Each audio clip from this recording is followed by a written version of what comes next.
ગોપીએ જવાબ આપ્યો, ભગવાન મરી જ ગયા હો તમે તમારા વગર, પણ હજી જીવીએ છીએ એનું એકમાત્ર કારણ છે તવ કથામૃતમ. તમારી કથાથી અમને આજે જીવન મળ્યું છે ઠાકોરજી. જો તમે ન હોવ તો અમે મરી જ જઈએ ક્યારે નહીં.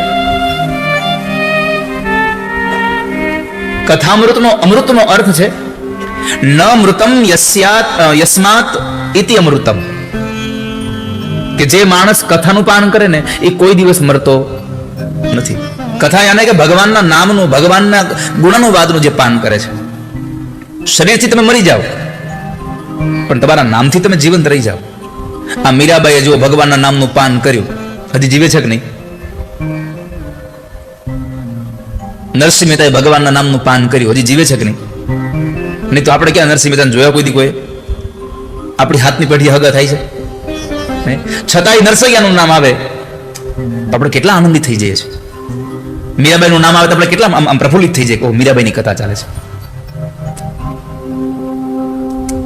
કેમ? આ બધાએ ભગવાનના નામને પીધો છે, અને ભગવાનના નામનો મહિમા જ એટલો છે. બધા જ અહીંયા જેટલા બેઠા છો ને, તુંડે તુંડે મતિર ભિન્ના, બધાની બુદ્ધિ કઈ ખરખી ન હોય. બધાને મગજ તો ભગવાને બે જ આપ્યા છે, પણ ઘણાને એક હાલે, ઘણાને એક નો હાલે, ઘણાને અડધું હાલે.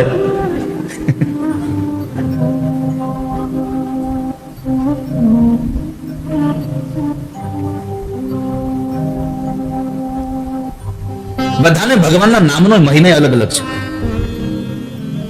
એકવાર એક માણસ એક મહાત્માજી પાસે ગયો. ભગવાન નામનો મહિમા કેટલો છે. એક માણસ એક મહાત્માજી પાસે ગયો અને મહાત્માજી કીધું કે મહારાજ મને છે ને નામની અંદર બહુ મારું મન લાગ્યું છે, મને કઈક એક મંત્ર આપી દો ને, મારું કલ્યાણ થઈ જાય એવો મંત્ર મને આપી દો. એટલે મહારાજે કીધું કે જો હું તને અમોઘમાં અમોઘ મંત્ર તને આપું છું, તારે કોઈને કહેવાનું નથી. એટલો મૂલ્યવાન મંત્ર છે કે તારે કોઈને કેવું નહીં. આ ભલે બાપજી આપી દો. બહુ રાજી થઈ ગયો. મહારાજજીએ કાનમાં કીધું રામ નામ મંત્ર આપ્યો. ખાલી રામ. રાજી થઈ ગયો કે મને કેટલો ગુપ્તમાં ગુપ્ત મંત્ર આપ્યો. એ તો રાજી થઈને કહ્યું મહારાજે કે તું રામ નામનું લેતો રહેજે. એ નામ લઈને નીકળ્યો. ગંગાજીના કિનારે ગયો તો હજારો માણસો રામ રામ રામ કરતા હતા. આની ચકરી ફરી કે ઓલા મારા તો કહેતા કે તારી મારી સિવાય કોઈ ખબર નથી, અને અહીંયા તો હજારો માણસો બોલે છે. એને એ રામ નામ લેવાનું બંધ કર્યું, સીધો મહારાજ પાસે આવ્યો કે આવી ખોટી વાતો કેમ કરો તમે? ઘણા આવા હોતે હોય, જાણે નહીં, કારવે નહીં અને કૂદી પડે. તો એને કહ્યું તમે આવી ખોટી વાત કેમ કરો છો? એટલે મહારાજે પૂછ્યું કે શું વાત ખોટી કરી? તમે તો કહેતા કે હું તને બહુ મોટો મંત્ર આપું છું, બહુ ગુપ્ત મંત્ર છે. આ તો હું ગંગા કિનારે ગયો તો આ રામ તો હવ લેતા હતા નામ. એને પેલા સાંભળ્યું હતું રામ નામ, પણ એને ખબર નહોતી આ ક્યાંથી ગુપ્ત હોય. આ થોડો મોંઘો નામ છે, આ તો બધા લે છે, સસ્તું છે. મહારાજે કીધું કામ કરીશ, લાવો લાવો. અને એ સમયમાં હશે અવસર કે આવું થયા પછી પણ માણસ એ વ્યક્તિની વાત માનીને પાછું કામ કરવા જાય. અત્યારનો હોય તો કે તમારું કામ કોણ કરે? એ વખતમાં પરંપરા હશે કે મહાપુરુષોના વાતને અવગણના ન કરવી. એટલે એ માણસે કીધું લાવો શું કરવાનું છે? મહારાજીએ ઉભા થઈને પોતાના ઝૂંપડીમાંથી એક નાનો એવો એક ચળકતો કાચનો ટુકડો આપ્યો અને કીધું કે આ લઈને તું બજારમાં જા. બજારમાં જઈને તારે આની કિંમત કરાવવાની છે, વેચવાનું નથી, યાદ રાખજે. આપી દેવાનો નથી, તું ખાલી આની કિંમત કરાવીને લઈ આવ. આને જોયો કાચનો ટુકડો છે એટલે ચાલતો નીકળ્યો. મહારાજજી એવું નતું કીધું તું આની જ પાસે જાજે. એ ચાલતો નીકળ્યો તો બરાબર બજારમાં એક શાકભાજી વાળા કોઈ ભાઈ હતા, એને પૂછ્યું કે ભાઈ આની કિંમત કેટલી આવે? ઓલા જોયું ને કીધું કે ચળકતો પદાર્થ છે, છોકરાને રમવામાં કામ આવશે. એ કે કિલો બટેટા આવે આના. લઈ લીધો, વેચો નથી, લાવો. લઈને નીકળ્યો. સોનીની દુકાને ગયો. સોનીને આપ્યો એટલે સોનીને કીધું આ તો એને એમ લાગ્યું કે આ પોખરાજ, પેલી આંગળીમાં પહેરવાનો જે પીળો ગુરુનો રંગ આવે ને એ પોખરાજ જેવું પથ્થર લાગે છે. એટલે એને કહ્યું કે આના 100 રૂપિયા આવે. ઓલા 1 કિલો બટેટા કીધા, આને 100 રૂપિયા કીધા, એટલે થોડીક ભાવ વધ્યો. તો કે વેચવાથી લાવો. પાછો આગળ ગયો, મહાજનની દુકાને ગયો, મહાજનને બતાવ્યું. મહાજને જોઈને કીધું કે આ તો ખરેખર આ પોખરા જેવું જ લાગે છે. એટલે એને કીધું આના 1000 રૂપિયા આવે. હવે 100 માંથી 1000 થયા એટલે આની જિજ્ઞાસા વધી કે આ છે હું. તો એક ઝવેરીની દુકાને ગયો, ઝવેરીને પૂછ્યું કે ભાઈ આની કિંમત કેટલી આવે? ઝવેરીએ જોઈને કીધું આ તો સાચો હીરો છે, આના ભાઈ 1 લાખ રૂપિયા આવે. આના 1 લાખ રૂપિયા? લાવ, વેચવો નથી. ફરી પાછો ગયો ને ગામના શહેરમાં સૌથી મોટો જે ઝવેરી હતો એના દુકાને ગયો. એને જઈને બતાવ્યો, કીધું ભાઈ શેઠ આના કેટલા પૈસા આવે? શેઠે જોઈને કીધું કે ભાઈ આપણા આખા નગરના જેટલા પણ મકાન, જેટલી સંપત્તિ બધું જ આને દઈ દઈએ ને તો આની કિંમત થાય એવી નથી, કારણ કે આ હીરો જેવો છે, આ અમૂલ્ય છે, આની કોઈ કિંમત ચૂકવે એવું છે જ નહીં. આની આ માણસને થઈ ગયું હવે જો કોઈ આની કિંમત ચૂકવે એવું છે જ નહીં, હવે તો બીજે શું કામ જવું જોઈએ? પાછો લઈને પાછું મહાત્માજી પાસે આવ્યો. મહાત્માજીને કીધું લ્યો આ તો અમૂલ્ય છે, આની કોઈ કિંમત જ ન ચૂકવી કેમ? તો કે હવે મને મારો જવાબ લ્યો. મહારાજે કીધું તારો જવાબ તો તને આમ જ મળી ગયો, પ્રેક્ટિકલી થઈ ગયું. કેમ? તો કહે છે કે વસ્તુ એક ને એક હતી, પણ જેમ જેમ પારખનારા માણસના હાથમાં ગઈ ને એમ એમ એની કિંમત વધતી ગઈ. રામ નામ તો એક જ છે, પણ રામ નામને જે સાચો પારખી જાય ને એના માટે કિંમત મહામૂલી થઈ જાય છે. વાલા ભક્તજનો, એને પારખવી જરૂરી છે. એની કિંમત તો એટલી જ હતી. તો આપણે સૌ આ ભગવાનના મહામૂંગા આ નામનો મહિમા લેવા માટે આપણે અહીંયા બેઠા છીએ. અને ઠાકોરજી આપણને આવીને આ અવસર આપી રહ્યા છે. તવ કથામૃતમ તત જીવનમ કવિભીરીડિતમ કલ્મષાપહમ તવ કથામૃતમ તપ્ત જીવનમ. આ સંસારના જેટલા પણ તપેલા જીવાત્માઓ છે એ બધા તપેલા જીવાત્માઓથી એને શાંત કરવા માટે કોઈ શ્રેષ્ઠ સાધન હોય તો એ પ્રભુ તમારી કથા છે. આ ગોપીઓ બોલી છો 10મા સ્કંદમાં. પ્રભુ તમારી કથા છે એ અમને સાંત્વના આપે છે. ગમે તેટલો થાકી ગયેલો માણસ હશે સંસારથી, પણ ભગવાનના મંદિરમાં જશે અને સત્સંગમાં જશે, જો ભગવાનની ધૂન કીર્તનમાં જશે એટલે બધો થાક ઉતરી જાય. કથાનો અર્થ જ છે થાકને ઉતારે. એ કથા થાકને ઊંધું કરી નાખો, બહુ સીધો હિસાબ છે. જીવનનો થાક ઉતારે એનું નામ છે આ કથા. ઘણી વખત શરીર નો દુખતું હોય, મગજ દુખતું હોય. ઘણાને મગજ બહુ દુખે, અને મગજને દુખાવો બંધ કરવો એને કથામાં જાવ, કારણ કે મગજનો દુખાવો એને થાય બહુ વધારે પડતું મગજ અકાયું અને ખોટી જગ્યાએ અકાયું. એટલે તમે આમ સરસ મજાના રસ્તા ઉપર ચાલ્યા જતા હો તો થાક ઓછો લાગે, પણ રેતીમાં ચાલતા હો તો થાક વધારે લાગે.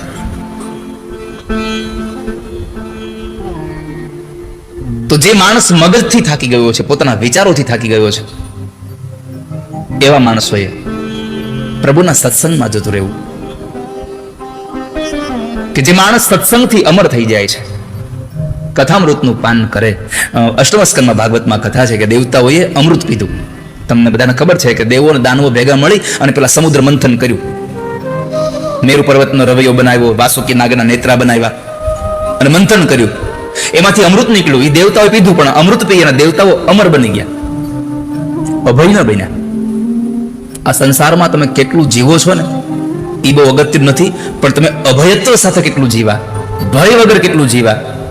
બાકી તમે કઈક એવું કામ કરી નાખો અને ભયમાં ને ભયમાં તમે કદાચ 5 વર્ષ જીવો, સારામાં સારા મોંઘા મહેલમાં જીવો, સારામાં સારી તમને સુવિધા સાથે જીવો, તો એ તમે હરખું જીવી ન હોઈ ગયા હો.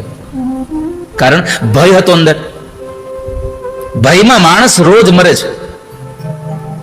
એ ભયમાંથી છૂટવા માટે કથામૃત છે. અમૃત અમર બનવું સહેલું છે, અભય બનવું બહુ મુશ્કેલ છે. અને અભયત્વને પ્રાપ્ત કરવું હોય તો અમૃત નહીં, કથામૃતનું પાન કરો. એટલા માટે ભગવાન વ્યાસે લખ્યું, નિગમ કલ્પતરોર્ગલિતમ ફલમ શુકમુખાદમૃત દ્રવ સંયુતમ પીબત ભાગવતમ રસમાલયમ મુહુરહો રસિકા ભુવિ ભાવુકા. જે માણસને અમરત અભયત્વ પ્રાપ્ત કરવું છે એ માણસ ભગવાનની કથાનું પાન કરે. પીબત ભાગવતમ રસમાલયમ. હવે આપણને થાય ભગવાનની કથા ક્યાં સુધી પીવાની? તો ભગવાન વ્યાસે એમાં લખી નાખ્યું આલય સુધી, રસમાલય. હવે આલય શબ્દનો અર્થ છે મરણ સુધી, મૃત્યુ સુધી. શ્વાસ નીકળી ન જાય ત્યાં સુધી પ્રભુની કથા સાંભળો. શ્વાસ નીકળી ન જાય ત્યાં સુધી ભગવાનનું નામ લીધા કરો, પ્રભુને યાદ કરો. सांसों की माला में सिमरू में सीताराम. सांसों की माला में सिमरू में सीताराम. ભગવાને કહ્યું ક્યાં સુધી નામ લેવાનું? પિબત ભાગવતમ રસમાલયમ. ભગવાન વ્યાસે કહ્યું કે તમારા અંત સમય સુધી ભગવાનનું નામ લ્યો. અને સ્વયં પરમાત્મા કૃષ્ણ ગીતાજીમાં બોલ્યા અંતકાલે ચ મામેવ સ્મરણ મુક્ત્વા કલેવરમ. ભગવાન ગીતાજીમાં બોલ્યા છે કે અંતકાળે મારું નામ લેશે એને ક્યારેય પણ મૃત્યુનો ભય અને મૃત્યુનું તમને પીડા નહીં આવે. હવે જો અંતકાલે ચ મામેવ, અંતકાળનો અર્થ તમે શું કરશો? પથારીમાં પડી ગયા હો, ડોક્ટર ના પાડી દીધી હોય, ઘરના લોકો ખાલી સેવા જ કરતા હોય, માગો ત્યારે પાણી આપતા હોય, આ અંતકાળ છે? ના. અંતકાળનો અર્થ છે જે શ્વાસ અંદર જાય છે એમાં પણ પ્રભુને ભજો, જે શ્વાસ બહાર નીકળે છે એમાં પણ પ્રભુને ભજો.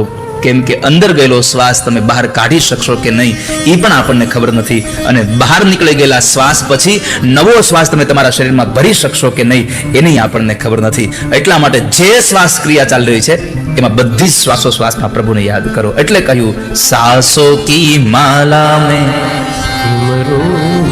ગાવ ગાવ. અમથા હિન્દી ગીતના ફિલ્મ તો બહુ હારે ગાવ. સાસો કી માલા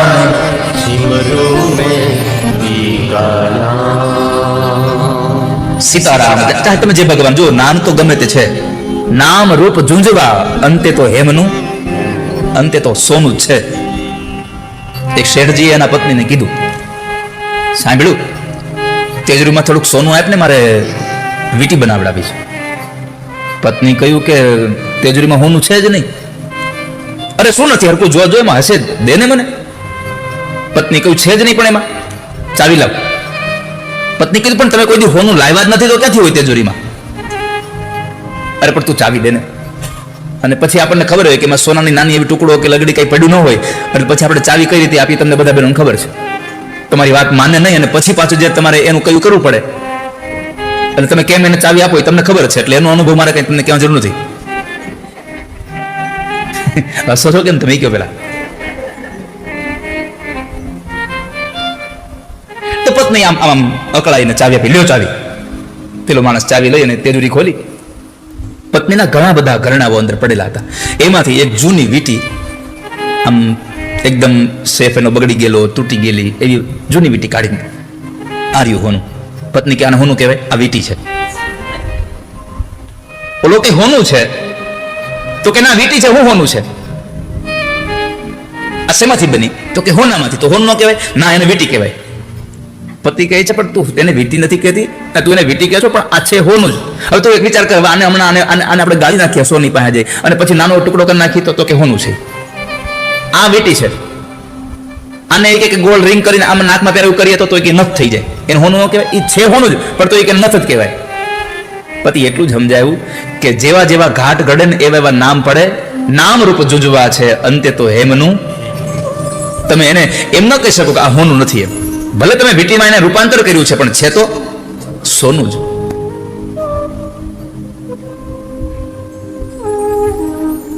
તો નામને લીધા કરજો વાલા ભક્તજનો. જે નામ આપણા માટે આવશ્યક છે, મરણને સુધારી દે એવો મહિમા છે ભગવાનના નામનો. મૃત્યુને મંગલ બનાવી દે એવો પરમાત્માના નામનો મહિમા છે. 7 દિવસ પરીક્ષિતે કથા સાંભળી અને 7મે દિવસે તક્ષક ડંખ દે એના પેલા તો પ્રાણ નીકળી ગયો. ભગવાનના ધામમાં સ્વાગત થયું. જેને બ્રાહ્મણનું અપમાન કર્યું હતું એનું ભગવાનના ધામમાં સ્વાગત થયું. કેમ? પ્રભુની કથા સાંભળી. નમે ભક્ત પ્રણશ્યતિ. ભગવાન ગીતાજીમાં બોલ્યા છે, આ સંસારમાં મને મારા દીકરાઓ, મારી પત્નીઓ, મારા સગા સંબંધીઓ, આ બધા કરતા વધારે કોઈ મને વાલું હોય તો મારો ભક્ત મને વધારે વાલો છે. ઉદ્ધવ, હું મારા ભક્તોને આધીન છું. અહમ ભક્ત પરાધીન. ભગવાન ભાગવતજીના 9મા સ્કંદમાં બોલ્યા છે, અહમ ભક્ત પરાધીન. હું સ્વતંત્ર નથી. અને પરમાત્માના ભક્તો ભગવાનને પોતાના કરીને રાખે છે. એનું કારણ એક જ છે, પોતે ભગવાનનું ભજન કરે છે, ઈશ્વરને બાંધી રાખે છે. અને તમને કદાચ મારી વાતમાં તમને ભરોસો ન હોય તો જાઓ જુનાગઢ નરસિંહ મહેતાને પૂછો. મારું ન માનો તો તમે નરસૈયાને પૂછો. મારું ન માનો નરસૈયાને પૂછો. કરતાલમાં કેવા બાંધી લીધા. કેવા કરતાલથી બાંધ્યા? કરતાલો વગાડે ઘરમાં બેસીને, અને બીજી બાજુ કરતાલ વગાડે વૈષ્ણવજનની હાટડીએ, અને એક બાજુ આખી જુનાગઢની નાગરી નાતને સોનાની થાળી વાટકામાં જમાડે ઠાકોરજી. કેમ? મહિમા શેનો હતો? નામનો મહિમા હતો. નામથી ભગવાન આપણા કાર્યો કરી રહ્યા છે. યાદ રાખજો વાલા ભક્તજનો. નરસૈયાએ નામ લીધું, પિતાજીનું શ્રાદ્ધ થયું. નરસૈયાએ ભગવાનનું નામ સ્મરણ કર્યું, દીકરીનું મામેરું પુરાયું, શામળિયાના લગ્ન કર્યા. કેમ? નામથી જ થયું બધું. તો પ્રભુના નામથી તમે આ સંસારમાંથી છૂટી જશો, અભયત્વને પ્રાપ્ત કરી જશો. મૃત્યુ નહીં આવે તમારું, મરણ નહીં થાય. હવે તમને પ્રશ્ન થાય, મરણ એટલે શું? આમાંથી શ્વાસ નીકળી જાય એ મરણ છે? ઘણા જીવતા મરી ગયા હોય છે. ઘણા જીવતા હોય છતાં મરતા હોય છે. જે માણસને પોતાના જીવનમાં પોતાના કર્તવ્યનું ભાન નથી રહેતું, એ માણસ આ સંસારમાં શ્વાસ લેતો હોય તો એ મરેલો છે. જેને પોતાના કર્મનું જ ભાન નથી, મારું કર્તવ્ય શું છે એની ખબર નથી, એ જીવવા છતાં મરેલો છે. આપણે તો પથારીમાં પડ્યો હોય અને જરાય આમ બોલી ન શકતો હોય તો આપણે કઈ હજી જીવે છે. ખાલી શ્વાસોશ્વાસની ક્રિયા થાય જીવે છે. એ શ્વાસોશ્વાસની ક્રિયા તો ધમણ તો પેલા લોહારની કોઢમાં ચાલે છે. ખાલી શ્વાસ ચાલે એ પર્યાપ્ત નથી. આપણું કર્તવ્ય સતત ચાલે એ પર્યાપ્ત છે. કર્તવ્યથી માણસ જીવતો રહેવો હોવો જોઈએ. જે માણસને કર્તવ્યનું ભાન નથી અને જીવનમાં જે પ્રમાદ કરે છે, આળસ કરે છે, એ પણ એક મરણ છે. આળસ એટલે જરૂરિયાત કરતા વધારે આરામ કરવો, એ આળસ છે, એ મૃત્યુ છે. તો હવે આ તો કેટલું લોકો મરતા હશે. અમુક આખો દી હુતા જ રે, કઈ કામ ન હોય તો. તમે આજ શું કર્યું? બધે હુતા રહ્યા ને.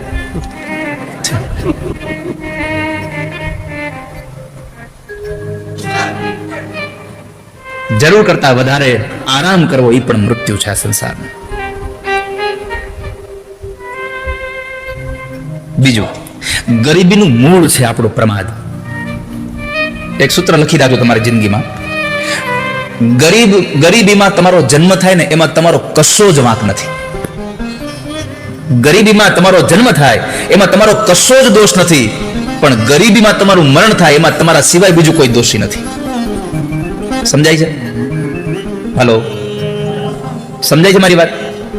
તમે ગરીબ ઘરમાં જન્મો ને એ તમારો દોષ નથી, પણ તમે મોટા થયા પછી પણ ગરીબમાં જો મરો તો તમારા સિવાય કોઈ દોષ નથી એમાં કોઈને. કારણ કે તમે કંઈ કર્યું જ નહીં. પ્રમાદમાં પડ્યા રહ્યા આપણે. ગરીબીનું મૂળ પણ આપણું પ્રમાદ, આપણી આળસ છે. ચાણક્ય ઋષિ કહે છે કે આળસુ માણસને આ સંસારનું ભૌતિક સુખ નથી મળતું અને મૃત્યુ પછી સદગતિ નથી મળતી. શું કામ એને? તો કે મર્યા પહેલા અહીંયા જે ઈચ્છાઓ હતી પૂરી થઈ નહીં. ઈચ્છાઓ પૂરી ન થાય એટલે સદગતિ મળે નહીં. અને સદગતિ ત્યારે મળે, ઈચ્છાઓ પૂરી થાય. ઈચ્છાઓ પૂરી ત્યારે થાય જ્યારે તમે ભૌતિક સુખ મેળવ્યું હોય તો. સંપત્તિ ન મેળવી હોય, કશું મેળવ્યું જ ન હોય તો શું તમને સુખ મળવાનું હતું? જે માણસ પોતાના ધર્મની અંદર પોતાના કર્તવ્યમાં પ્રવૃત્ત નથી, એ માણસની જિંદગીમાં ક્યારેય મોક્ષ ગતિ પ્રાપ્ત ન થાય. મોક્ષનો અર્થ એવો ન સમજતા કે મર્યા પછી મોક્ષ મળે. આપણને જો કથામાં તમે સાંભળ્યું છે ભાગવત કથા પિતૃના મોક્ષાર્થ હોય? કેટલા લોકોએ સાંભળ્યું છે? હાથ ઊંચો કરો એને ખબર હોય કે પિતૃના મોક્ષાર્થે ભાગવત કથા હોય. સાંભળ્યું છે ને તમે? તો હવે તમે એવું વિચારો કે જે માણસ મરી ગયા છે એના મોક્ષ માટે તમે ભાગવતની કથા કરો અને એ મરી ગયેલો માણસ મોક્ષ પદને પામી જાય તો તમે તો જીવતા કથામાં બેઠા છો. તમને કેમ મોક્ષ ન મળે સંસારમાં? જો મરેલાની પાછળ કથા કરવામાં આવે જેને મોક્ષ મળતો હોય તો તમે જીવતા બેઠા છો કથામાં. અને તમને હું તો પ્રાર્થના કરું છું કે આવી જીવતા છો ને ત્યાં જ કથા સાંભળીને મોક્ષ મેળવવાનું ચાલુ કરી દો. મર્યા પછી કઈ નક્કી નહીં છોકરા કથા કરે ન કરે, કાંઈ ખબર નથી. મર્યા પછીની કાંઈ ખબર નથી છોકરાઓ આપણી પાછળ પિંડદાન કરશે કે નહીં. હવે તો એટલો બધો આધુનિક યુગ આવી ગયો છે, આપણા છોકરાઓ એમાં બધું માનતા બંધ થઈ ગયા છે. પેલા 12 દિવસ સુધી આપણે શોક પાડતા, 12મા દિવસે વિધિ કરતા, આજે હવે 3જા દિવસે 5મા દિવસે વિધિ કરીને પૂરું કરી નાખે છે. તો વિચારવા જેવું છે કે 12મા દિવસેથી 5મા દિવસે આવ્યું છે તો કદાચ 5, 10, 15, 20, 25 વર્ષ પછી આ વિધિ બંધ થઈ જાય અને 25 વર્ષ પછી આપણે મરશું, છોકરા વિધિ નહીં કરે તો ક્યાં જાઓ મોક્ષ મેળવવા? રાજુભાઈ, છોકરાઓ વિધિ નહીં કરે તો ક્યાં જશું? છોકરાઓ વિધિ કરે કે ન કરે એની અપેક્ષા છોડી દો. તમારી જાતે તમે વિધિ વિધાન કરીને પછી જાઓ. દીકરાઓ પિંડદાન ન કરે તો કાંઈ નહીં, તમે તમારી જાતે પિંડદાન કરો. હવે તમે જાતે પિંડદાન એટલે કાંઈ લોટના પિંડ કરી મૂકવાની વાત નથી. આ શરીર તમારું પિંડ છે. આ પિંડને ઠાકોરજીની સેવામાં સમર્પિત કરી દો, એના ચરણારવિંદમાં સમર્પિત કરી દો. પછી તમારે તમારા દીકરાઓ તમારી પાછળ સદગતિનું એક શ્રાદ્ધ કરે ન કરે અપેક્ષાઓ જ નહીં રહે. તમે પોતાની જાતે જ પિંડદાન કરીને જાઓ, પ્રભુને ગમે એવા કામ કરીને જાઓ. અને જો ભગવાનને ભજશો ને તો તમને મૃત્યુના ભય નહીં રહે કોઈ દિવસ. કાલ વ્યાલ મુખગ્રાસ ત્રાસ નિર્ણાશ હે તવે. પદ્મપુરાણ અંતર્ગત ભગવાન ભાગવતીનું મહાત્મ્ય કહે છે કાલ વ્યાલ મુખગ્રાસ. આ કથાઓ શેમાંથી છોડાવે? મૃત્યુમાંથી? ના, મૃત્યુના ભયમાંથી છોડાવે. કારણ કે મરવું તો પડે જ. કૃષ્ણ ભગવાન ગીતાજીમાં બોલ્યા છે જાત સહી ધ્રુવ મૃત્યુ. આ સંસારમાં જે જન્મે છે એ મરે છે, એ પાક્કું છે. મરવાનું તો છે જ, આજ નહીં તો કાલે, કાલ નહીં તો પછીના દિવસે મરવું તો પડશે જ, એમાં હાલશે નહીં તમારું. પરંતુ એ મરણનો ભય છૂટી જાય એના માટે ભગવાનની કથા. એટલે ભગવાન વ્યાસ બોલ્યા કાલ વ્યાલ મુખગ્રાસ ત્રાસ નિર્નાશ હેતવે. મૃત્યુના ત્રાસમાંથી છોડાવે એનું નામ છે ભગવાન નામ સ્મરણ, ભગવાનની કથા. મૃત્યુમાંથી નહીં છોડાવે, મરવું તો પડશે જ, આજ નહીં તો કાલ.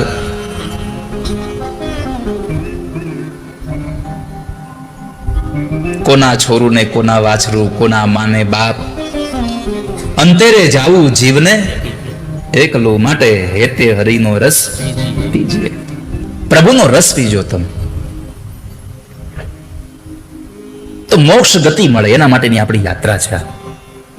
એટલા માટે આપણે સૌ કથામાં બેઠા છીએ. કેમ કરીને આપણો સ્વભાવ બદલે, આપણો સ્વભાવ સુધરે,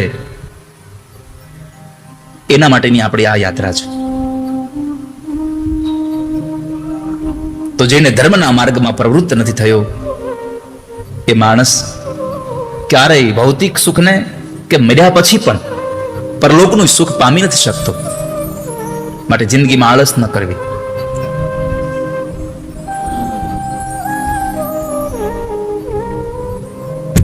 આપણે પ્રાથમિક શાળામાં કે ગમે ત્યાં ભણતા ત્યારે એક સૂત્ર વાંચ્યું હતું, આળસ એ જીવતા માણસની કબર છે. માટે આળસ ન કરશું, પ્રમાદ ન કરશું.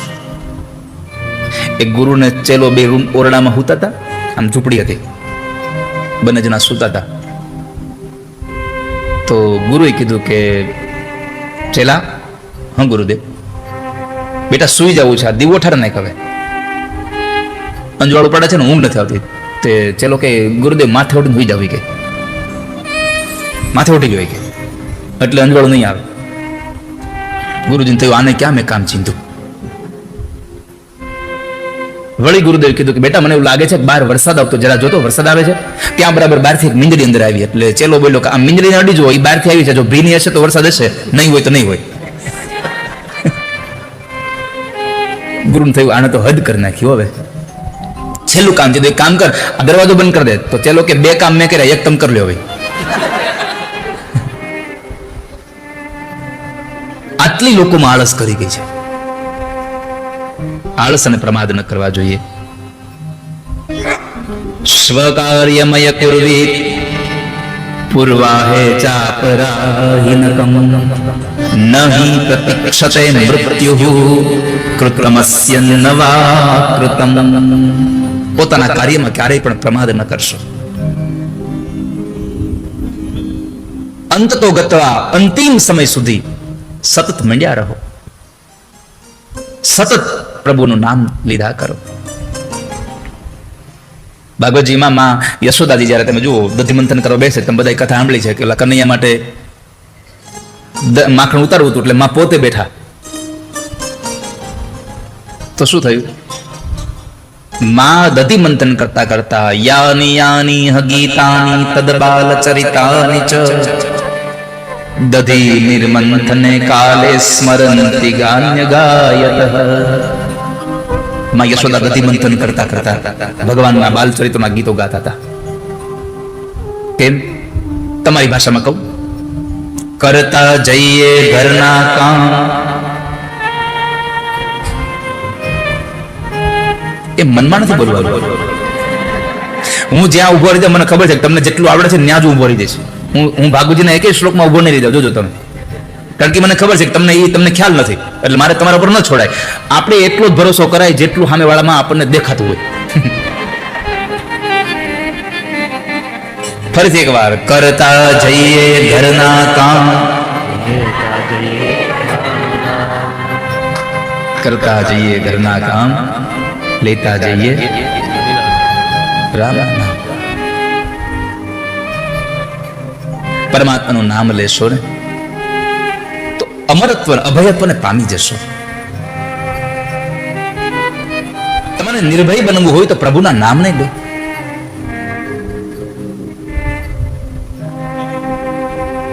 રામ રટણ સાંજ સવારે, બીક પછી કોની અમારે.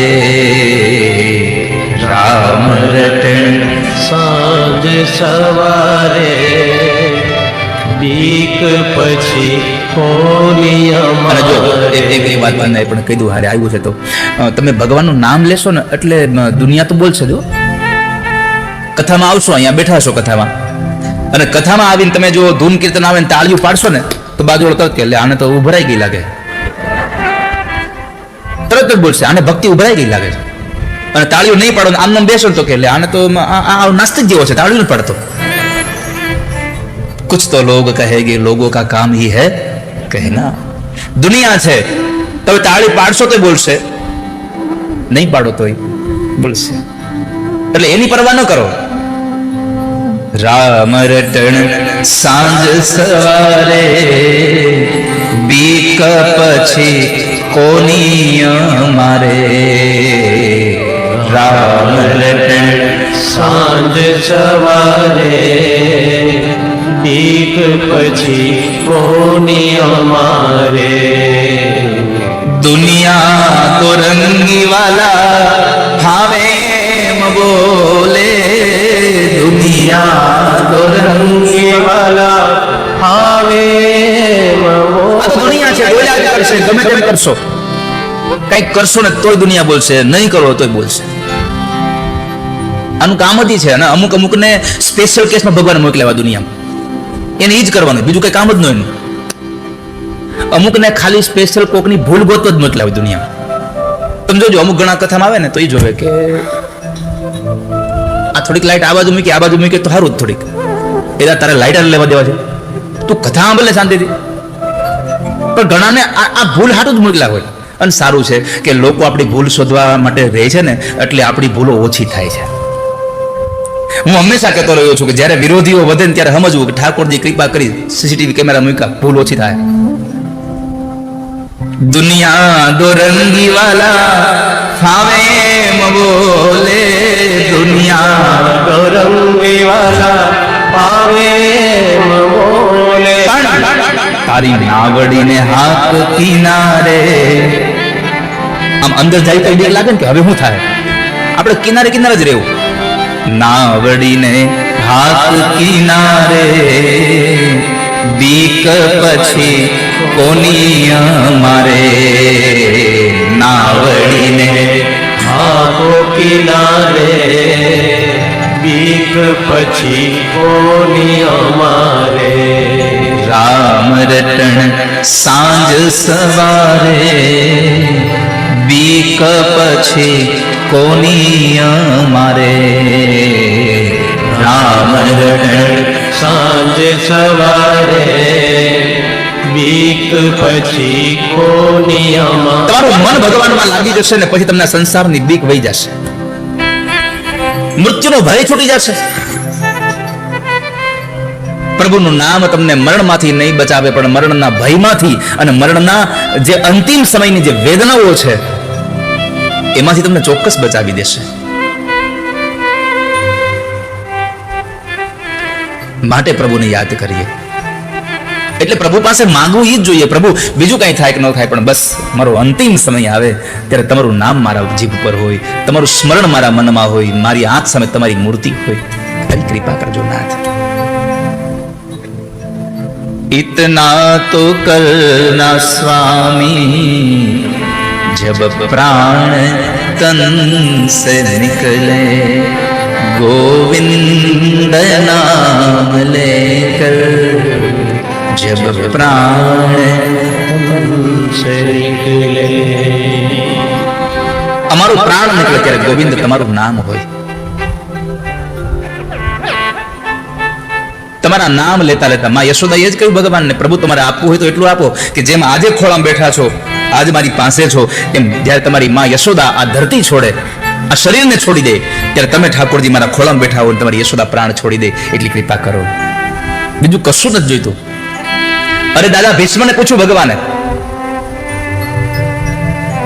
કે દાદા માગો જે માગવું હોય.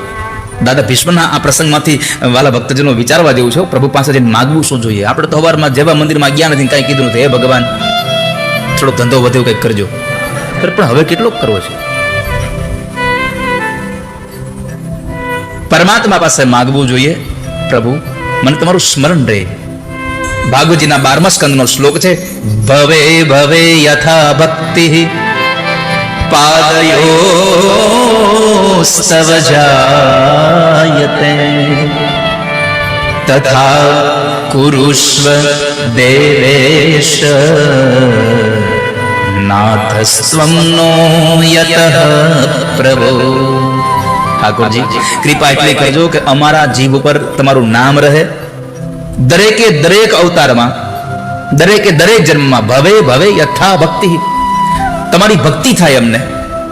અને તમારી ભક્તિ ન થાય તો કાંઈ નહીં, પણ તમારી જેને ભક્તિ થઈ હોય ને એનો સંગ થાય, અમને વૈષ્ણવનો સંગ થાય, એવી કૃપા કરો ઠાકોરજી. દાદા ભીષ્મ જ્યારે ભગવાનની પાસે ઉભા છે, આખો પ્રસંગ તો બહુ દિવ્ય છે. કુરુક્ષેત્રના મેદાનમાં યુદ્ધ ચાલતું અને એ યુદ્ધમાં બરાબર દુર્યોધને દાદા ભીષ્મને મેણું માર્યું કે દાદા તમે મારા પક્ષમાંથી લડો છો, પણ તમે હિત પાંડવોનું ઈચ્છો છો. અને વાતે સાચી છે. મહાભારતમાં લખ્યું છે, ભગવાન કૃષ્ણએ દાદાને પૂછ્યું કે દાદા તમે મને પ્રેમ કરો છો તો તમારે અમારી હું જ્યાં હોઉં ત્યાં તમારે રહેવું જોઈએ ને. હામે પક્ષમાં હું કામ ગયા? અને જો દાદા ભીષ્મ પાંડવોની ભેગા હોત તો કદાચ દાદા ભીષ્મ આજે પૂજાતા હોત. કારણ કે બળ ઓછું નહોતું, પણ બળ વપરાયું ઊંધી દિશામાં. તમારામાં કેટલી તાકાત છે અને તમે કેટલી તાકાતથી લડો છો ને એ અગત્ય નથી, તમે તાકાત કેવી જગ્યાએ ઉપયોગ કરો છો એ બહુ અગત્યનું છે. તમે કેટલું ચાલો છો એ મહત્વ નથી, કઈ દિશામાં ચાલો છો એ અગત્યનું છે. એક દાદા મુંબઈ ગયા ને, રેલવે બરાબર બોરીવલી નેશનલ પાર્ક ઉતર્યા, રિક્ષાવાળાને કીધું કે મને આ સોસાયટીમાં જવું છે. છોકરાઓ અગાઉ કીધેલું બાપા રાતે તમને અજાણા જાણશે, ગામડેથી આવેલા જોહે, એટલે અહીંના રિક્ષાવાળા ડબલ ભાવ કહે. અડધું કરી નાખજો. ભલે. તો બાપાએ પૂછ્યું કે મારે આ સોસાયટીમાં જવું છે, મૂકી જાઓ. ભલે કીધું બેસી જાઓ. કેટલા પૈસા લેવો? ઓલાએ કીધું 250 રૂપિયા. બાપા કે તું હું મને પહેલી વાર હમે છો? અહીંયા જ રહું છું. ઘણા આવ્યા હોય એમ થઈ ગયા, રહેતા ન હોય પણ અહીંયા રહેતા હોય. તો ઓલાએ કીધું કે 250 રૂપિયા થશે, કયો તો મૂકી જાવ, નકર જવા દો તમે. બાપાએ કીધું કાંઈ વાંધો, તો હાલીને વયો જાય. હમણાં અહીંયા રોજ વાડી હાલીને જાય છે, હમણાં હાલીને વયો જાય. હવે એક તો બાપા બરાબર ચોમાસાની ઋતુમાં આવેલા એટલે ત્યાં બરાબર ઓલી મકાઈ થયેલી, તો એ આખું ભરી લાવ્યા. શેરમાં દૂધ ને છાશ મળે ને એટલે એ લાવ્યા, કે બરણી ઘી લાવ્યા, પોતાનો થેલો. આ 4-5 વસ્તુ આમ આમ તમે જુઓ ને તો ચારે બાજુ ઓલું ખીતીએ ટીંગાડ્યું બધું લખીને દાદા હાલતા 1-1.5 કિલોમીટર હાલી ગયા. દાદા થાકી ગયા કે હવે નહીં હલાય આ બધું લઈને, હવે રિક્ષા કરી લેવી છે. ભલે 100 રૂપિયા તો 100 રૂપિયા, 150 દઈ દેવા છે. ત્યાં બરાબર એક રિક્ષા આવતી જોઈ એટલે આને દાદા હાથ ચોકરે ઉભા રહો. રિક્ષા ઉભી રાખી તો ઓલો જતો 250 વાળો, પાછો ભટકાણો એ નહીં. દાદા કીધું ભાઈ તને 250 આપી દો તો મને ઘરે મૂકી જાય, હવે મારાથી હલાય એમને થાકી ગયો. ઓલો કે 250 નહીં, હવે તો 500 થાય. એલા હું 3 કિલોમીટરમાંથી 1.5 કિલોમીટર હાલી ગયો છું, હવે તો અડધું બાકી રહ્યું છે, હવે તું પાછા 250 ના બદલે 500 કહેશો? તો કે તમે હાલી ગયા છો પણ ઊંધું આવેલા છો, હવે 4.5 કિલોમીટર થયું. તમે કઈ દિશામાં હાલો છો ને મહત્વનું છે, મારે આવા છે કેવું છે. દાદા ભીષ્મ જો પાંડવોના પક્ષમાં રહ્યા હોત તો આજે આખી દુનિયા એની પૂજા કરતું હોત. કર્ણ જો પાંડવોના પક્ષમાં હોત તો આજે આખી દુનિયા પૂજા કરતું હોત. પણ દાદા ભીષ્મ અને કર્ણ બે દુર્યોધનના પક્ષમાં રહ્યા એટલે આ દુનિયા અવગણના કરે છે. તમે દુર્યોધન ભેગા રહ્યા, તમે કોની સાથે રહો છો ને એનાથી તમારી કિંમત વધે છે. પિત્તળ હંમેશા તમે એકલું વેચવા જાઓ તો એના બહુ પૈસા ન હોય, પણ એનું પિત્તળ જો સોના સાથે ભળી જાય તો સોનાના ભાવે વેચાઈ જાય. તમે કોની સાથે રહો છો એમાં તમારી આબરૂ વધે છે, તમારી કિંમત વધે છે. તો દુર્યોધનને મેણું માર્યું કે દાદા તમે હિત પાંડવોનું ઈચ્છો છો, મારું નહીં. દાદાએ કહ્યું એવું કશું જ નથી, પણ હતું ખરેખર એવું જ. મહાભારતમાં દાદા ભીષ્મ બોલ્યા છે કે જ્યારે જ્યારે આમાં બાણ ચડાવ્યું ભગવાને કીધું કે તો પછી ત્યાંથી શું કામ બાણ માર્યા? તો કે પ્રભુ તમને લાગે છે પણ મેં જેટલા બાણ પાંડવો ઉપર માર્યા ને એ એક બાણમાં બોલ્યો છું જયોસ્તુ પાંડવા નામ, જયોસ્તુ પાંડવા નામ, જયોસ્તુ પાંડવા નામ. પાંડવોનો જય થાય એવા મેં તીર માર્યા છે. પણ દુર્યોધનને આવું લાગ્યું એટલે મેણું માર્યું એટલે દાદાએ કહ્યું કે કામ કર, તને મારા ઉપર જો ભરોસો ન આવતો હોય તારા પત્ની ભાનુમતીને તું આજે સાંજના સમયે હું જ્યારે ભગવાનની પૂજા કરવા બેસું રાત્રે ત્યારે તું એને મોકલજે, હું એને અખંડ સૌભાગ્યવતીના આશીર્વાદ આપીશ અને પછી કાલ તારા પક્ષમાંથી લડીશ તો તને ભરોસો આવશે? દુર્યોધને કીધું હા મને આવે. બરાબર રાતનો સમય થયો, દાદા બરાબર ધ્યાનમાં બેઠા, એક સ્ત્રી આવે છે. સ્ત્રી આવીને દાદા પાસે બેઠા ખોળો પાથર્યો. એટલે દાદાને હતું કે મેં દુર્યોધનને કહ્યું છે કે મોકલજે, તો ભાનુમતી હશે એટલે કાંઈ જાણ્યા કરો સીધું જ કહી દઉં અખંડ સૌભાગ્યવતી ભવ. જેવા અખંડ સૌભાગ્યવતી ભવના આશીર્વાદ મળ્યા એટલે દ્રૌપદી તરત બોલ્યા કે હવે અર્જુનની સામે કાલે કોઈ પણ આવે દાદા મને અર્જુનના પ્રાણનો હવે પણ મને જરાય ચિંતા નથી, કેમ મારા બાપના આશીર્વાદ મારા માથા ઉપર છે. હવે દ્રૌપદીનો અવાજ સાંભળ્યો દાદાની આંખ ખુલી ગઈ. દ્રૌપદી તું? હા. પણ દાદા સમજી ગયા હતા કે અહીંયા આવી નહીં, આને કોઈક લાવ્યું છે. અહીંયા ભાનુમતી અહીંયા પહોંચે એની પેલા ભગવાન કૃષ્ણ દ્વારપાળ બની અને દ્રૌપદીને લઈ અને ભગવાન પાસે દાદા ભીષ્મ પાસે આવ્યા છે. એક હાથમાં લાકડી પકડી, એક હાથમાં ફાનસ પકડ્યું, માથામાં પન્નું વીટ્યું, કાળી કામળી ઓઢી અને ભગવાન નોકર બનીને દ્રૌપદીજીને લઈને આવ્યા છે. પણ એ સમયે દાદાએ પૂછ્યું કે તું અહીંયા આવી કોની હારે? તો કે મારા દ્વારપાળ હારે. તારો દ્વારપાળ ક્યાં છે? બહાર ઉભો છે. ચાલ જરાક આપણે જોઈએ. દ્રૌપદીજીને સાથે લઈને દાદા ભીષ્મ બહાર દરવાજે આવે છે. ભગવાન આમ આમ ઉભા છે. જેવા દાદા નજીક આવ્યા ભગવાન આમ નીચે જોઈ ગયા, ઓળખી ન જાય. આ દુનિયામાં બધાને આ બીમારી છે. આખી દુનિયાને આ બે વસ્તુ છે. એક પેલી બીમારી એ છે કે મને બધા ઓળખે, આવી જિજ્ઞાસા છે, અને અંદરથી ડર છે ઓળખી ન જાય. થોડુંક લેસન છે, ઘરે જઈને કરી લેજો. આખી દુનિયા ઓળખે એની જિજ્ઞાસાઓ પણ છે, અને ભીતરમાં એક ડર છે કે મને ઓળખી ન જાય. તો ભગવાન જરા નીચે જોઈ ગયા. દાદાએ આમ જરાક આમ અંજવાળામાં જોયું, આછું કે આને જોયો એવું લાગે છે. ભગવાનનું જરાક આમ મોઢું આમ દાઢીથી ઊંચું કર્યું, અને આ હાથ ફાનસ વાળો ભગવાન આમ મોઢામાં લઈ ગયા, અને માથામાંથી ઓલું પન્નું ખેંચી લીધું, ફાળ્યું. ભગવાનની જુલ્ફો આમ મોઢા ઉપર વિખરાઈ ગઈ. ભગવાનને જોઈ અને દાદા બોલ્યા, પ્રભુ તમે? હા દાદા. મારી પૂજાનું આ ફળ આપ્યું તમે મને? ભગવાને કીધું, દાદા આ ફળ તમારી પૂજાનું નથી. ધર્મને બચાવવા માટે મારે જે કરવું પડતું હતું મેં કર્યું છે, પણ તમારી પૂજાથી બહુ રાજી થયો છું. તમારે જે માગવું હોય તમે માગી લો. તો તમે જ લોકો જવાબ મને આપો. કાલ સવારે, આજે દુર્યોધને મેણું માર્યું છે, ને કાલ સવારે યુદ્ધમાં જવાનું છે, અને ભગવાન આગલી રાત્રે પૂછે છે કે તમારે શું જોઈએ છે, માગી લો. શું માગે? આપણે હોય શું માગીએ? આપણે તો એક જ વસ્તુ માગી હોય કે અમે લોટરીની ટિકિટ લીધી છે, કાલ ડ્રો છે, ધ્યાન રાખજો તમે. આપણી માંગણી આવી જોઈએ હંમેશા.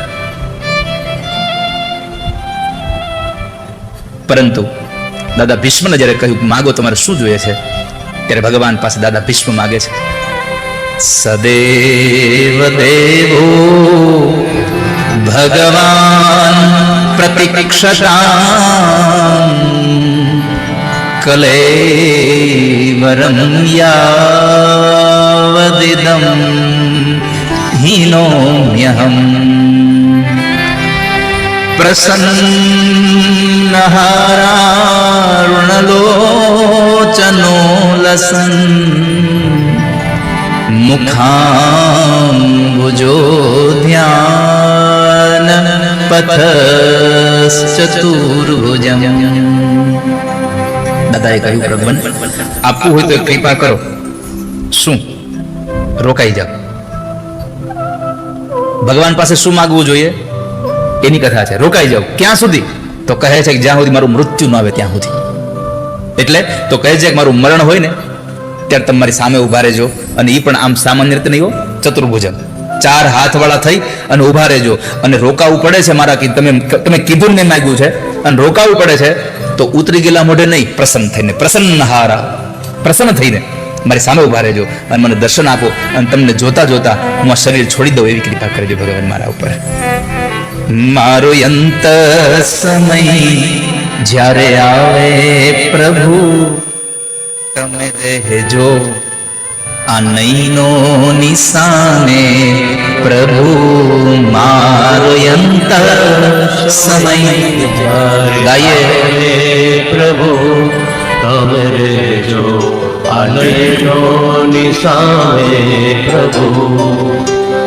મને સ્વર્ગ મળે કે ના મળે, મારે દર્શન તમારા કરવા છે.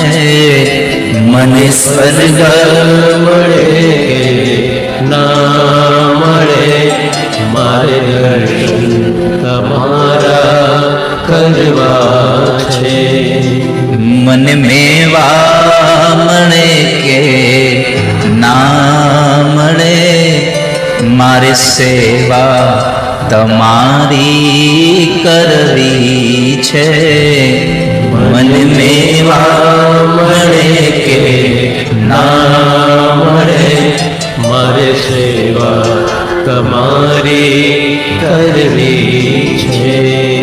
મને મુક્તિ મળે કે ના મળે, મારે ભક્તિ તમારી કરવી છે. મને મુક્તિ મળે કે ના મળે, મારે ભક્તિ તમારી કરવી. ભગવાન પાસે માંગવું જોઈએ, પ્રભુ મને તમારા ધામ સુધી લઈ જવાય, તમારા સુધી લઈ જવાય, તમે મળી જાઓ એવી કૃપા કરી દો. અને એ ભગવાન જ્યારે દાદા ભીષ્મ પાસે કુરુક્ષેત્રના મેદાનમાં આવે છે ત્યારે સૌથી પહેલા શું કહ્યું? મારી બુદ્ધિ તમારા મય બને. જ્યાં સુધી દેવમય બુદ્ધિ ન બને અને આત્મા અંતઃકરણ શુદ્ધ ન બને ત્યાં સુધી પ્રભુ પ્રગટે નહીં. આપણી બુદ્ધિ દેવમય હોવી જોઈએ અને આપણો આ અંતઃકરણ શુદ્ધ હોવું જોઈએ તો પ્રભુ પ્રગટે છે. દેવમય બુદ્ધિ એટલે દેવકી, અને અંતઃકરણ જે શુદ્ધ અંતઃકરણ છે એ વસુદેવ, એ દેવનું મિલન થયું એટલે એના ઘરે ઠાકોરજી પધાર્યા છે. એમને ભગવાન નથી આવ્યા ને. અને એ દાદા ભીષ્મએ શું કહ્યું? મારી બુદ્ધિ તમારા મય રહે, તમારી હારે લાગી જાય એવું કરો. ઇતિમતિ રૂપ કલ્પિતા વિતૃષ્ણા ભગવતી સાત્વત પુંગવે વિભૂની સ્વસુખમુપગતે ક્વચિદ વિહતું પ્રકૃતિમુપેયુષીયદ્ભવ પ્રવાહ. તો ભગવાન મારી બુદ્ધિ તમારા મય રહે એટલી કૃપા કરો. દાદા ભીષ્મએ ભગવાનને કીધું, મને મારી બુદ્ધિ તમારી હારે મારે પ્રણાવી છે, તમે એનો હાથ ઝાલો. ભગવાને કીધું, તમારી બુદ્ધિને મારી હારે હું કામ પ્રણાવી છે? તમને હું ગમું પણ તમારી દીકરીને ગમું છું કે નહીં એ તો મને કહો તમે. અને ત્યારે દાદા ભીષ્મએ કહ્યું કે પ્રભુ શું કામ ન ગમો અને શું કામ ભગવાન ન ગમે? આ દુનિયામાં કોઈ માણસને આપણે જ્યારે આપણો પતિ તરીકે સ્વીકારવો હોય ત્યારે કાંઈક એનામાં ખૂટતું હોય તો આપણે ના પાડી શકીએ, ભાઈ આમાં આ નથી કંઈ. પરમાત્મા તો સર્વગુણ સંપન્ન છે. અને જે સ્ત્રીઓને જે જોઈએ છે તો સૌથી પહેલા છે. સ્ત્રીને તમે કહો કે આ મૃત્યુ તને ગમે છે તો કે ના. કેમ? તો કે કાળો છે, એનું નાક ત્રાહું છે, એની આંખ ત્રાસી છે, આવું બધું કહે. કૃષ્ણમાં તમે કહી શકો ખરા? કનૈયામાં તમે કહી શકો કે આવું કઈ છે ખામી? એમ સર્વગુણ સંપન્ન છે. અને રૂપમાં તો કહી જ ન શકો.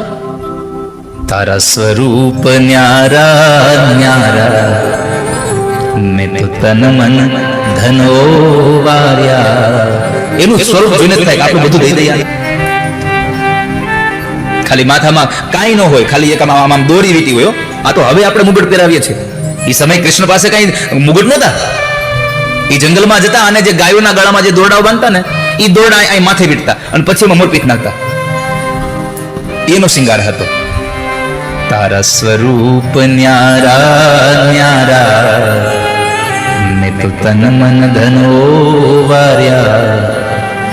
ઓ મોર મુગુટ ધરનારા મારી ભૂલો ના ભૂલનારા દ્વારિકા વાળા દ્વારિકા વાળા. તો શું કામે તમે મને પસંદ કરો તમારી દીકરી માટે? દાદાએ કહ્યું કે તમે શું કામ પસંદ આવો છો ને એ કાલે 6 વાગે કહીશ, અત્યારે નહીં. 9 વાગ્યા. કેટલા વાગ્યા બરાબર છે ને આજે? હા, 8:46 થઈ ગઈ. જુઓ, આજે કથા થોડીક મોડી શરૂ થઈ હતી એટલે તમારા લોકોને થોડોક લોસ ગયો છે. પણ કાલે હું 6 વાગે એક્ઝેક્ટ વ્યાસપીઠે આવી જઈશ. તમે લોકો થોડાક વહેલા આવીને ભોજન કરી લેજો, કારણ કે આ વખતે આપણે પહેલા ભોજન રાખ્યું છે પછી ભજન. અને આમે સારું કર્યું, ભૂખ્યા પેટે ભજન બહુ ઓછું થાય. એટલે પહેલા ભોજન પછી ભજન, એટલે સમયાંતરે આપણે કથામાંથી જઈ શકીએ એના માટે. કારણ કે હું 9 વાગે કથા પૂરી કરું પછી તમે જમો તો 10 સાડા 10 થઈ જાય. એના કરતાં આ બેસ્ટ થયું છે કે તમે પહેલા 5 વાગે આવીને 5:45 વાગ્યા સુધીમાં જમી લો અને પછી 15 મિનિટમાં અહીંયા બેસી જાઓ ને એ 15 મિનિટમાં તમે કંઈક એવું એક્ટિવિટી કરી લો એટલે અહીંયા બેસીને પછી તમને બગાસાઈ ન આવે. નહીં તો ઘણા તો લાંબે રાગે જવા દે. આપણને થાય કે મોટું બંધ કઈ કરશે.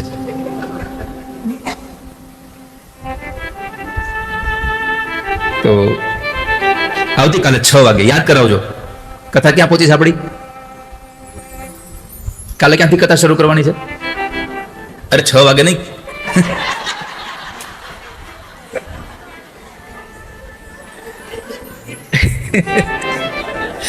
આવતીકાલે આપણે કથા ક્યાંથી શરૂ કરવાની છે?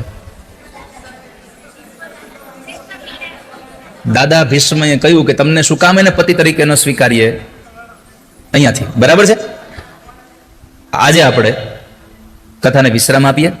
આવતીકાલ 6 વાગે હું વ્યાસપીઠ આવી જઈશ. તમારે જઈ આવું ત્યારે આવજો.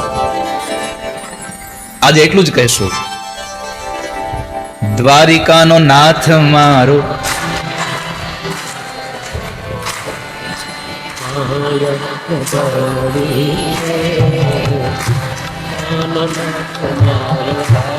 આનંદ છોડે છે એને મને માયા લગાડી દે તમે માયા લગાડી મારા અમે રાજી એ વાતે છીએ કે ગુજરાતના કનૈયાએ આ પરદેશવાળાની માયા લગાડીને એટલે અમે રાજી બહુ છીએ.